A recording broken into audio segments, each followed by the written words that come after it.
من الشيطان اللعين الرجيم.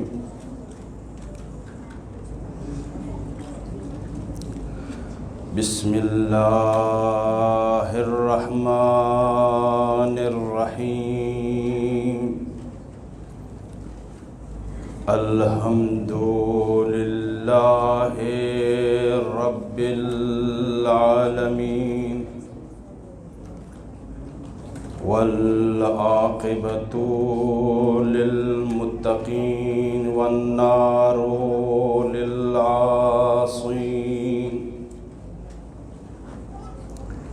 والصلاة والسلام على سيدنا ونبينا وشفيع ذنوبنا وطبيب نفوسنا أشرف الأنبياء والمرسلين نور الأنوار بدر الدجى شمس الورى نور الهدى الطهر الطاهر علم الظاهر نور الباهر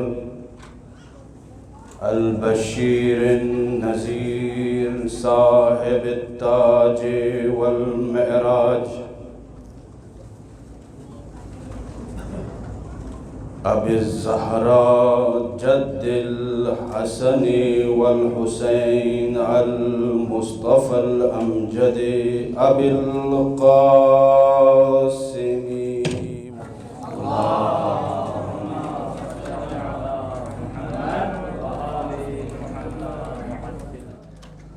تو اعزان گرامی، اس قدر عبادت کر سجدہ لغت کے اعتبار سے دیکھا جائے تو عجز اور خاکساری کا معنی ہے. تعلیمات شریعت اسلامی کے اعتبار سے انسان کا خضوع اور خشوع کے ساتھ تعظیم کے خاطر اللہ کی درگاہ میں اپنے پیشانی کو زمین پر رکھنے کا نام ہے سجدہ. تو سجدہ عبادی عمل میں وہ عمل ہے جسے خاضع ترین عمل کا درجہ ملا ہے. سجدہ جس میں بہت سارے اسرار اور رموز پائے جاتے ہیں. سجدہ جس کی بہت زیادہ اہمیت، شان و منزلت اور اس کی قدر و منزلت ہے. اس لیے اللہ تعالیٰ نے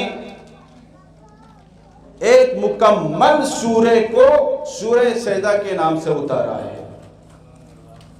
اور یہ وہ سورہ ہے، سجدہ وہ عمل ہے کہ جس سے شیطان واویلا کرتا ہے. پیغمبر اسلام سے پوچھا گیا، یا رسول اللہ، تقرب الہی کے لیے سب سے بہترین عمل کیا ہے؟ توجہ چاہتا ہوں. اس وقت میرے نبی نے فرمایا، لا یقرب من اللہ سبحانہ وتعالی الا بکثرت السجود. اللہ کا تقرب حاصل کر ہی نہیں سکتا الا بکثرت السجود.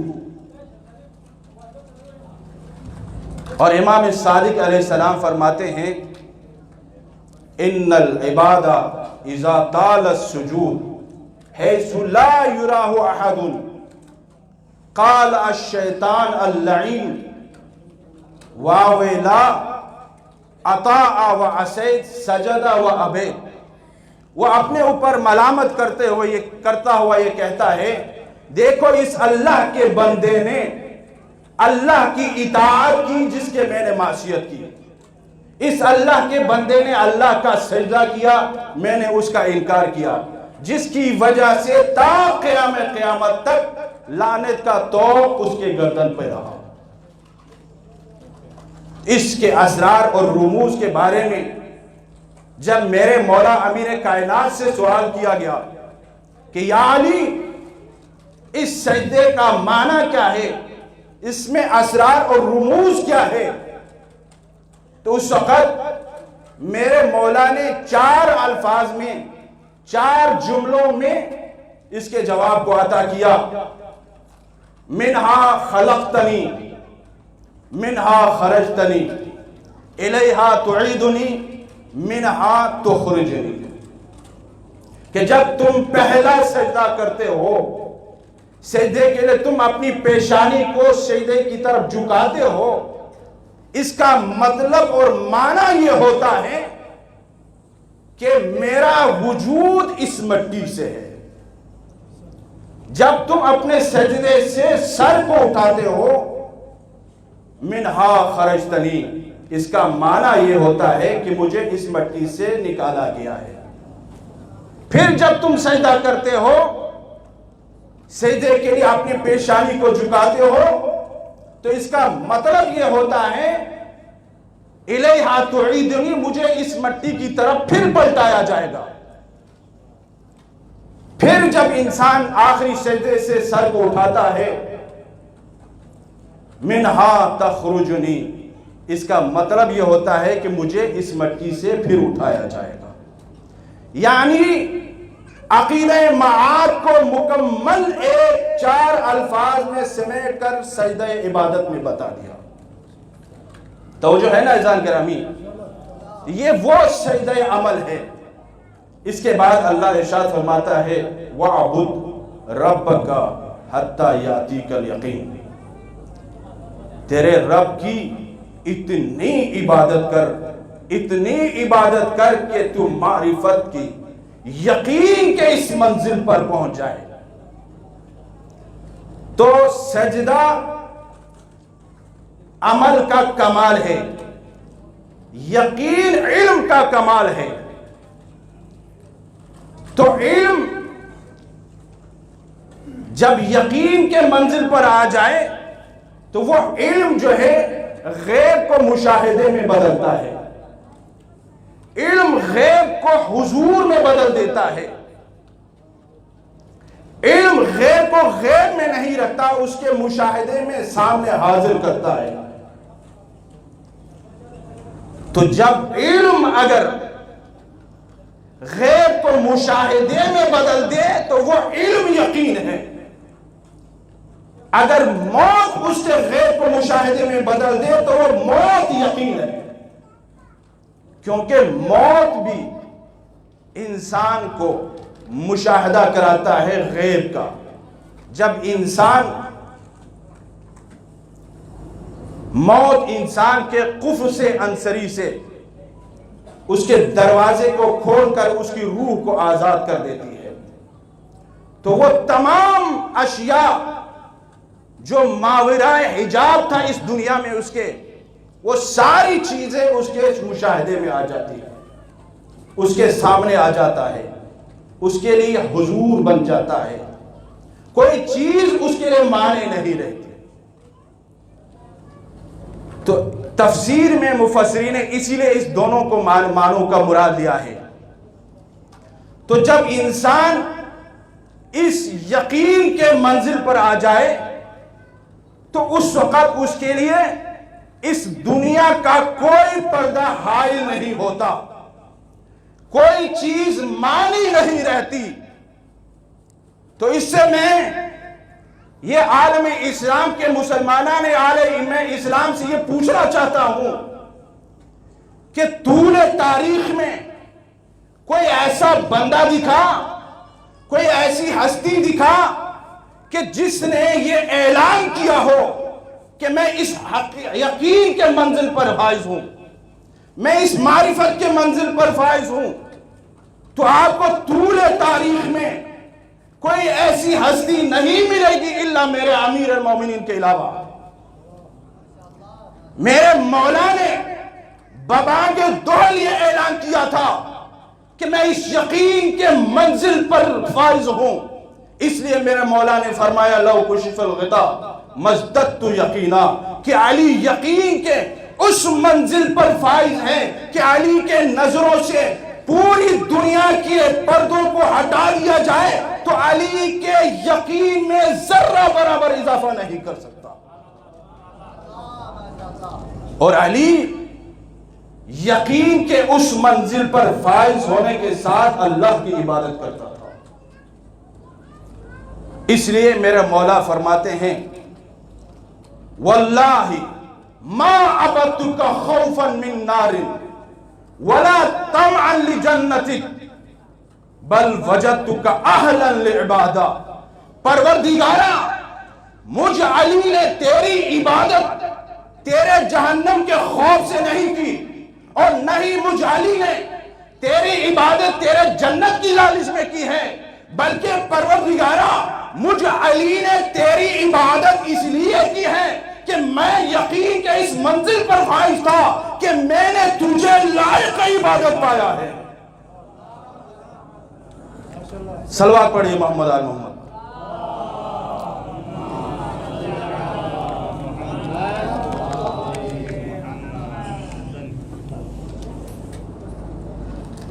تو علی کی معرفت لوگوں کو نہیں تھی، اس لیے علی سے سوال کرنے والے ایسے لوگ تھے. کسی نے نہیں پوچھا کہ یا علی آپ سوچے بغیر سمجھے بغیر فوراً جواب کیوں دے دیتے ہیں. اس وقت میرے مولا نے کیا فرمایا تھا؟ تکلموا علی قدر عقولہم، کہ مالک تھے، جانتے تھے کس کیٹیگری کے لوگوں کو کس طرح کا جواب دینا ہے. میرے مولا جانتے تھے. اسے بلایا، آؤ میرے قریب. اس سے پوچھا بتاؤ تیرے ہاتھ کی کتنی انگلیاں ہیں؟ اس نے فٹ سے جواب دے دیا کہ میرے ہاتھ کے 5 انگلیاں ہیں. تو میرے مولا نے فرمایا تو نے سوچا ہی نہیں. توجہ ہے نا عزیزان گرامی؟ اس وقت اس مولا نے فرمایا تو نے سوچا کیوں نہیں؟ کہا مولا یہ بھی سوچنے والی بات ہے، یہ انگلیاں میرے آنکھوں کے سامنے ہیں. تو میرے مولا نے فرمایا دیکھو جس طرح یہ انگلیاں تیرے سامنے ہیں، اس کائنات کا وجود اور جو کچھ کائنات میں ہے ہم اہل بیت کے سامنے ایسے ہیں جس طرح انگلیاں تیرے ہاتھوں کے سامنے ہیں.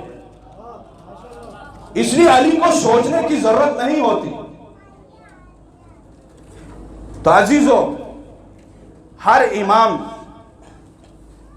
اپنے ہدف اور مقصد میں ان کا ہدف اور مقصد ایک ہوتا ہے، لیکن مقتضائے زمان، مقتضائے حال، مقتضائے مکان کے اعتبار سے ان کے طور طریقے میں تبدیلی ہوتی ہے. کوئی امام اپنے زمانے کے اعتبار سے صلح پسند ہوتا ہے تو کوئی امام اپنے زمانے کے اعتبار سے جنگ کرتا ہے. اب انہی چیزوں کو لے کر، چھوٹی چھوٹی چیزوں کو لے کر دنیا ہمیں مقصد سے ہٹانے کے لیے ہمارے عقائد میں شبہات ڈالنے کی کوشش کرتے ہیں کہ دیکھو امام حسن صلح پسند تھے، امام حسین جنگ پسند تھے. یہ ایسی بات نہیں ہوتی. نہ کوئی صلح پسند ہوتا ہے، نہ کوئی جنگ پسند ہوتا ہے. ان کا ہدف معیار ہوتا ہے، وہ ہدف کو لے کے آگے بڑھتے ہیں. یہ زمان و مکان کا تقاضا ہوتا ہے. اگر حسن امام حسین کے دور میں فائز ہوتے تو وہ جنگ ہی کرتے، اور اسی طرح امام حسین علیہ السلام اپنی ذمہ داری منصب پر اس وقت فائز ہوتے تو وہ صلح ہی کرتے. ان کا مقصد ایک ہوتا ہے، جس طرح انبیاء کا مقصد ایک ہوتا ہے. انبیاء کا طور طریقہ مختلف تھا. کوئی نبی 1-2 بندوں کو راہ راست پر لا سکتا ہے، کوئی کئی سارے کو لا سکتا ہے. طور طریقہ مختلف ہے، ہدف ایک ہے. تو اسی آج کی مجلس میں سیرت امام زین العابدین میں جو کارنامے میرے امام نے انجام دیے ہیں، اس میں ہمارے لیے درس سے عبرت ہے، ہمارے لیے بہت بڑا پیغام ہے اس میں۔ میرے مولا نے یہ بتایا کہ ہمارا ہدف اہم ہے، ہمیں ہدف کے مطابق آگے بڑھنا ہے۔ اگر پورا معاشرہ خراب ہو جائے، اس کا مطلب یہ نہیں ہوتا کہ پورے معاشرے کو چھوڑ دے، نہیں، یہ آپ کا ہدف نہیں ہے، یہ آپ کا مقصد نہیں ہے۔ آپ کا ہدف اور مقصد یہ ہوتا ہے تبلیغ کرنا، یہ آپ کی ذمہ داری ہے۔ آپ کا ہدف یہ ہے کہ آپ امر بالمعروف کریں، اس میں کامیابی، اس کو قبول کرنا اللہ کے ہاتھ میں ہے۔ اب تبلیغ کا یہ معنی نہیں ہوتا کہ پورے معاشرے کو یک دم سے ٹھیک کر دے، یہ تو کوئی انبیاء نہیں کر سکے، ہم کیسے کر سکتے ہیں؟ ہماری تو عمریں اتنی نہیں ہیں۔ جن انبیاء نے ہزاروں سال پائے ہیں، انہوں نے 2-4 یا زیادہ سے زیادہ 100 کے قریب اتنے عمر پانے کے باوجود راہ راست پر لا سکے، لیکن مقصد سے نہیں ہٹے۔ اس لیے ہمارے لیے پیغام ہے سید سجاد کی سیرت سے کہ اپنے ہدف کو آگے رکھ کے بڑھو، چاہے ایک شخص بھی راہ ہدایت پر آ جائے۔ اگر ایک شخص راہ ہدایت پر آ جائے، سمجھو تمہاری تبلیغ کامیاب ہے، تو نے تبلیغ کا حق ادا کر دیا ہے۔ میں تو کہوں گا اس کے عمل میں سب سے بہترین جو عمل معراج پر پہنچنے والا عمل یہی ہے۔ ایک شخص بھی راہ ہدایت پر آ گئے، تبلیغ کرنا ذمہ داری ہے۔ اب کوئی بزرگ کوئی رائے دے، اس رائے کو آرائے جنگ بنا کر اتنا اچھالنا، ہر علماء کا ہمیں احترام کرنا ضروری ہے۔ جہاں ائمہ معصومین کی سیرت موجود ہو، ازہر من الشمس کوئی سیرت موجود ہو، ہمیں رائے کی ضرورت نہیں ہوتی، ان کا رائے احترام ہوتا ہے، اس لیے ان کو اچھالنے کی ضرورت نہیں، ان کا احترام کرنا چاہیے۔ تو عزیزو، میرے امام کا دور سخت دور تھا۔ میرے امام نے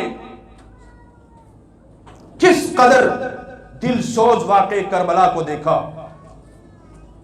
اس کے بعد اس سے بھی سخت ترین دور کوفہ و شام کا دور دیکھا، اس سے بھی سخت ترین دور کوفہ و شام سے واپس آنے کے بعد مدینہ میں آپ کے دور امامت 34 سال دور امامت میں 6 ظالم جابر خبیث بنی امیہ کے حکمران رہے،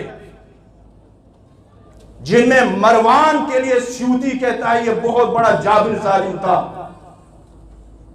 اور حجاج کے لیے اس کی حقیقت سے پردہ چاک کرتے ہوئے ان کے خاندان کا فرد عمر بن عبد العزیز یہ کہتا ہے، لو جاءت کل امت خبیثہم وجئنا حجاج بحجاج لغلبہم۔ حجاج اتنا ظالم جابر اور خبیث انسان تھا کہ ہر امت اپنے دور کے خبیثوں اور ظالم جابر حکمرانوں کو جمع کر کے ایک طرف رکھ دے، اور ہم بنو امیہ والے حجاج کو لا کر سامنے رکھے، ایک طرف حجاج ہو، دوسرے طرف پورے حکمرانوں کو ظالموں کو جمع کرے، تو ہمارا حجاج ظلم و بربریت اور خباثت میں ان پر غلبہ آ جائے گا۔ اس قدر ظالم تھا، اس کا دور آپ نے دیکھا ہے، اور کتنے دور میں واقعات اور حادثات ہوئے۔ تائبین کا دور، زیدیوں کا دور، زبیریوں کا دور، قیام، اتنے حادثات، یزید کا مکہ خانہ کعبہ پر حملہ کرنا، ایسے سارے مشاکل میں زندگی گزارتے ہوئے میرے امام نے کیا رول ادا کیا ہے؟ تو میرے امام نے کئی رول ادا کیا ہے، اور اس اسلام کے لیے اتنا کام کیا ہے، اتنے مظلوم رہنے کے باوجود اپنے ہدف پر باقی رہ کر. اگر ہم جیسے ہوتے کربلا کا واقعہ کافی تھا کہ ہم اپنے ہدف سے ہٹ جاتے، لیکن میرے امام ہدف سے نہیں ہٹے. امام کا حوصلہ، امام کی ہمت دیکھیے. اس کے باوجود اسلام کی حفاظت کے لیے میرے مولا نے کیا کیا کارنامے انجام دیے. تعلیمات اسلامی کے کو تدوین کی شکل میں صحیفہ سجادیہ میں ہمیں عطا کیا. ہم اس کی قدر کریں یا نہ کریں، ہم اس کی اہمیت کو سمجھیں یا نہ سمجھیں، ہم اس سے استفادہ کریں یا نہ کریں، لیکن غیروں کی نظر میں اس کی بڑی قیمت ہے. غیر اس کو قدر کی نگاہ سے دیکھتے ہیں، غیروں کی نظر میں اس کی بہت اہمیت ہے. تو عزیزو، یہ وہ کتاب ہے کہ غرب والے عرفان کے لیے قوی ترین کتاب اس کو سمجھتے ہیں. لبنان کا ایک عیسائی اس کتاب کی گہرائی، علم، معرفت کے پیش نظر وہ یہ کہنے پر مجبور ہو جاتا ہے کہ اتنی دقت اور عمیق معانی کے ساتھ اس میں تعلیمات اسلامی کو پرویا گیا ہے. ہر چیز اس میں سمیٹ کر دیا ہے. اس دقت کے مطابق میں نے اس کتاب کا 20 مرتبہ دورہ کیا ہے. اور جب ہمارے مکتب اہل بیت میں سے کسی نے ایک اہل سنت مفسر کو، الجواہر کے مصنف کو یہ کتاب ہدیہ میں دی، پڑھنے کے بعد اس نے شکریہ ادا کیا کہ یہ ایسی ضخیم کتاب ہے کہ اخلاق سے لے کر مکمل عقائد سے لے کر مکمل تعلیمات اسلامی کو اس میں پرویا ہوا ہے. لیکن ہماری کوتاہی ہے کہ اہل بیت عصمت نے اتنا بڑا سرنامہ ہمیں دیا ہے لیکن ہم اس کی طرف متوجہ نہیں ہیں. اس لیے عزیزو، یہ اس ہدف کو آگے بڑھایا. دوسرا ہدف تربیت آموزش فرد، لوگوں کی علمی تربیت. کہ امام کے دور میں نہ امام نماز پڑھا سکتے تھے جماعت کے ساتھ، نہ اجتماعات جو مجالس کے تو وہ کر سکتے تھے، نہ مدرسہ بنا سکتے تھے. اب امام اس دور میں اس اسلام کی محافظت کے لیے ایسے انمول گوہر کو عطا کرنا چاہتے ہیں، تو امام نے اس کے لیے ایک ایسی روش اپنائی، ایسا طریقہ اپنایا میرے امام نے. سلام ہو مولا کے اس طریقے پر، روش پر، کہ مولا نے غلاموں کو 2-4 کر کے خریدا، خرید کر ان کی تربیت کی. تربیت کرنے کے بعد 1 یا 2 سال رکھ کے کسی کو حافظ قرآن بنا کر، کسی کو قاری قرآن بنا کر، کسی کو تعلیمات اسلامی اور سنت اسلامی سے کے نور سے مزین کر کے انہیں آزاد کر دیتے تھے.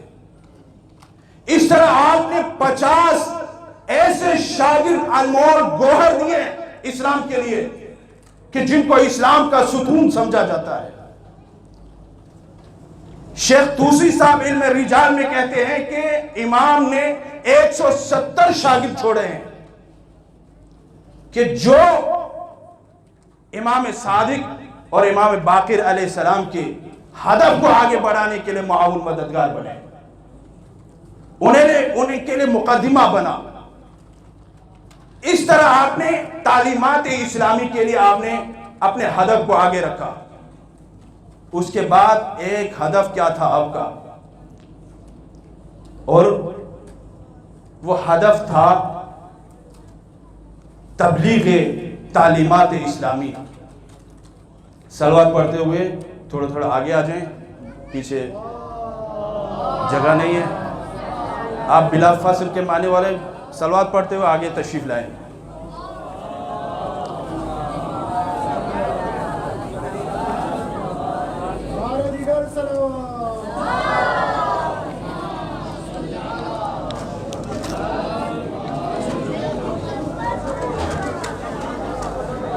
تو میرے مولا نے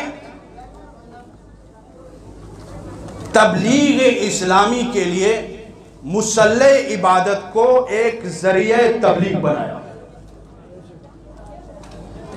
اور امام حسین کے ذکر کو باقی رکھنے کے لیے یہ اہم پیغام ہے. حسین کے ذکر کو باقی رکھنے کے لیے میرے مولا نے اتنا گریہ کیا, گریہ بکا کو میرے مولا نے ذریعہ بنایا بقائے ذکر حسین کے لیے, تاکہ یہ ذکر حسین باقی رہے.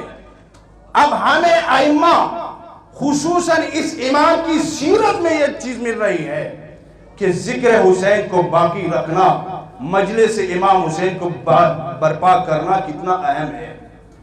امام 34 سال روتے رہے, امام نے ذکر حسین کو باقی رکھنے کے لیے گریہ کو ذریعہ بنا کر اس اپنے بابا کے یاد کو باقی رکھا اور مسلح عبادت کو تبلیغ اسلامی کے لیے ذریعہ بنایا. اور اس قدر مسلح عبادت پر تبلیغ کرتے ہوئے مولا اس قدر مسلح عبادت مولا کا پاورفل ہو گیا کہ پورے حکمران پوری طاقت دنیا کی اس مسلح عبادت سے لرزنے لگے, ڈرنے لگے, خوف زدہ ہونے لگے. کیوں؟ اس لیے کہ مولا کا اتنا اثر لوگوں کے دلوں پر رچ گیا تھا, بس گیا تھا کہ لوگوں نے شاہی خانقاہوں کو چھوڑ کر میرے مولا کے آستانے پر آنا شروع کر دیا تھا. اس قدر میرے مولا نے اپنے ہدف کو آگے رکھا ہے. عزیزو, جب کبھی آپ کرم نوازی میں دیکھیں, اخلاق میں دیکھیں, کس پہلو کو لیں کہ کس انسان کا لوگوں کو اس وقت پتہ چلا, کتنے سینکڑوں لوگوں کو ذریعہ معاش میرے امام راتوں کو پہنچاتے تھے. امام کے جانے کے بعد معلوم ہوتا ہے کہ ہمیں دینے والا کون تھا. تو امام اس قدر غریب پرور تھے کہ ایک غریب جب مروان نے اس کے مال کو ہڑپ کیا, اس کے مال کو ضبط کیا, تو وہ غریب روتا ہوا میرے مولا کے پاس آئے. میرے مولا مسلح عبادت پر بیٹھے ہیں. اس وقت جب یہ آ کر اس نے شکایت کی, مولا مروان نے میرے مال کو ضبط کیا ہے, اگر مولا اپنی شخصیت کے لیے ہوتے تو ایسا نہیں کرتا, برداشت کرتے, لیکن لوگوں کے ساتھ ظلم برداشت نہیں کرتے تھے. مولا نے چھڑی اٹھائی, مسلح عبادت سے اٹھے اور مروان کے دربار میں پہنچے. جاتے ہی مروان سے کہا, ہے مروان, تو نے اس غریب کے مال کو ہڑپ کیا ہے, واپس کر. تو مولا مروان نے کہا کہ میں گورنر ہوں, میں بادشاہ ہوں, میں خلیفہ ہوں, میں کسی کا مال رکھ بھی سکتا ہوں, کسی کا مال واپس کر سکتا ہوں. اس نے اپنی طاقت آزمائی کی, قوت پر گھمنڈ کیا. تو ہر ہمارے ائمہ معصومین نے جب یہ دنیا والے طاقت دکھانا شروع کرتے ہیں, اس وقت اپنی روحانی طاقت اور روحانی طاقت کو دکھانا شروع کرتے ہیں. جس طرح عسکری امام کے طاقت جس طرح دکھائے آپ کو معلوم ہے. جب مدینہ میں یہ اصحاب ثلاثہ نے جناب زہرا کے قبر کے بارے میں جب وہ آئے, جب آئے تو اس وقت میرے مولا نے تلوار نکالی تھی, یعنی طاقت دکھائی تھی کہ تم اتنے طاقت پاورفل نہیں ہو, تمہاری کوئی حیثیت نہیں ہے, تمہاری کوئی طاقت نہیں ہے. اس طرح میرے مولا کو بھی جلال آتا ہے. میرے مولا نے کہا, اے مروان, وہ غریب سامنے بیٹھا دیکھ رہا ہے اور یہ نقل کر رہا ہے کہ میں دیکھ رہا تھا.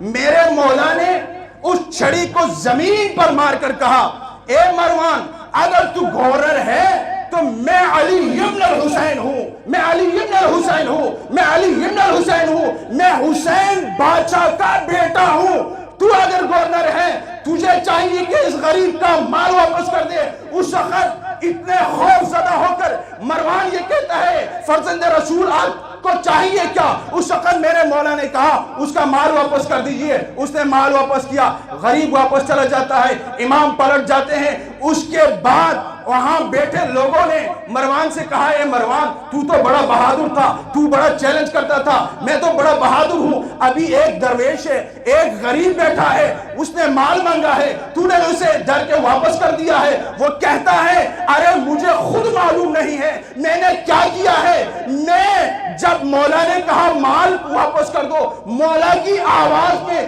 اتنی گرج تھی مجھے معلوم نہیں ہوا، میرا پورا وجود کانپ رہا تھا اور میں یہ دیکھ رہا تھا اگر میں مال واپس نہ کروں تو یا آسمان میں اوپر گرے گا یا میں زمین میں دلس جاؤں گا۔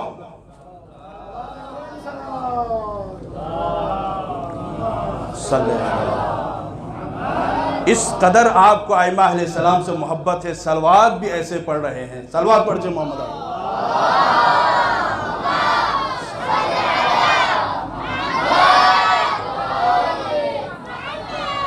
گریہ کو ذریعہ بقائے ذکر امام حسین بنایا۔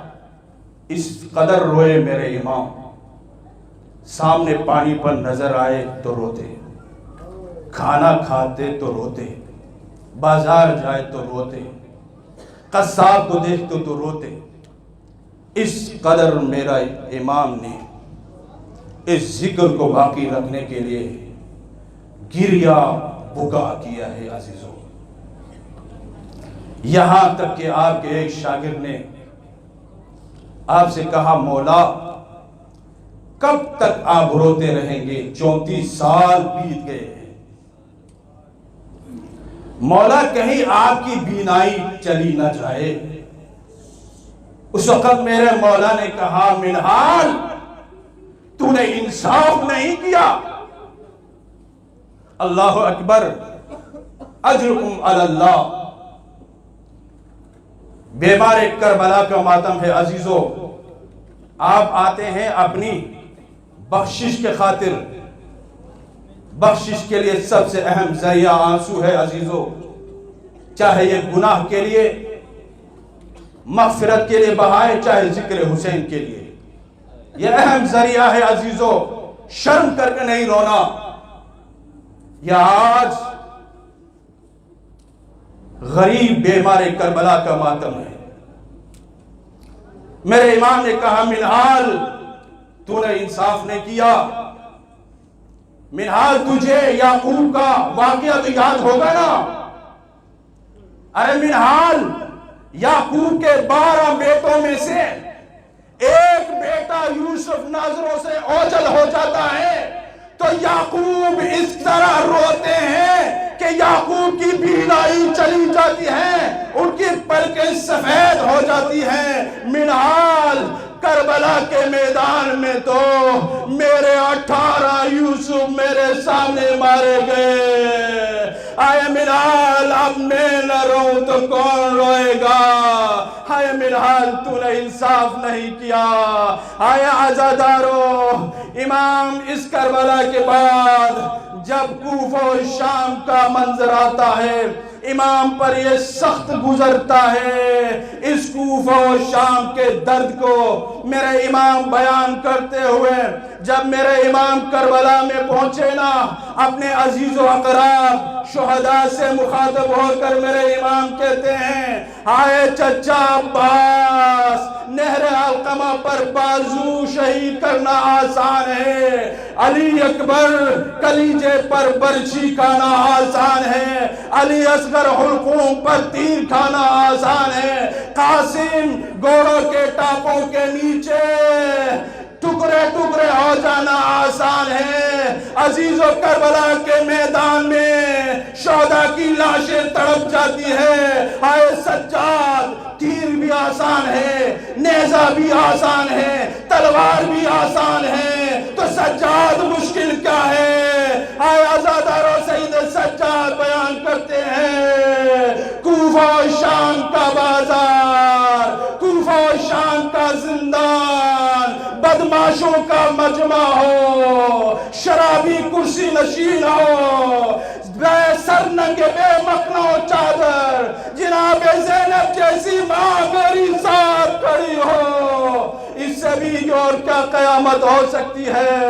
اجرکم علی اللہ۔ آیا زادارو یہی سخت منظر تھا نا، اس لیے میرے امام سے جب پوچھا گیا آئے امام آپ پر سب سے مشکل ترین وقت کون سا تھا جو آپ کو برداشت کرنا پڑے، سنو کیا عزیزو جملہ میرے امام نے 3 مرتبہ جملہ دہرا کر کہا، الشام الشام الشام، اس شام میں ہماری حد تک حرمت کی گئی، ہمیں تماشا بنایا گیا۔ ہایا زادارو اللہ اللہ لعنت کرے ان فوج